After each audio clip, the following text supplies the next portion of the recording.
बाणश्रेणी सहस्राक्षी सहस्रभुजपादुकां सन्ध्यावलिस्त्रिसन्ध्याख्यां ब्रह्माण्डमणिभूषणां वासवी वारुणी सेनां कुलिकामन्त्ररञ्जनीं जितप्राणस्वरूपा च कान्ता काम्यवरप्रदां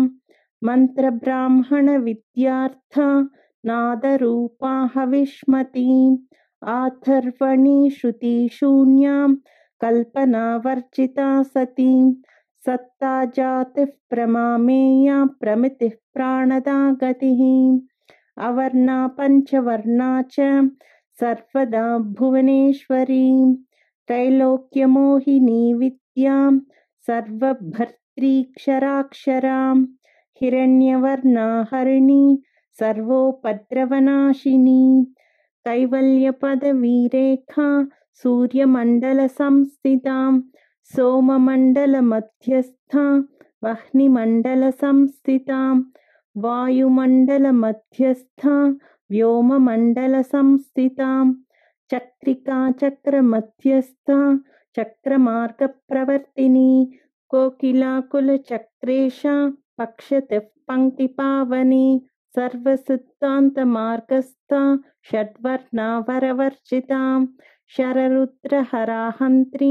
सर्वसंहारकारिणी पुरुषा पौरुषी तुष्टिः सर्वतन्त्रप्रसूतिकाम् अर्धनारीश्वरी देवी सर्वविद्याप्रदायिनी भार्गवी याजुषी विद्यां सर्वोपनिषदास्थिता व्योमकेशाखिलप्राणा पञ्चकोशविलक्षणा पञ्चकोशात्मिका प्रत्यक् पञ्चब्रह्मात्मिका शिवा जगज्जराजनित्री च पञ्चकर्मप्रसूतिकां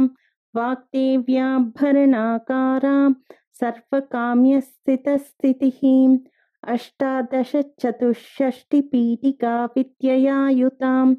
कालिकाकर्षणश्यामां यक्षिणी किन्नरेश्वरीं केतकी मल्लिकाशोकां वाराही धरणी ध्रुवां नारसिंही महोग्रास्यां भक्तानामार्तिनाशिनी अन्तर्बला स्थिरा लक्ष्मीर्जरामरणनाशिनी श्रीरञ्जिता महाकाया सोमसूर्याग्निलोचना।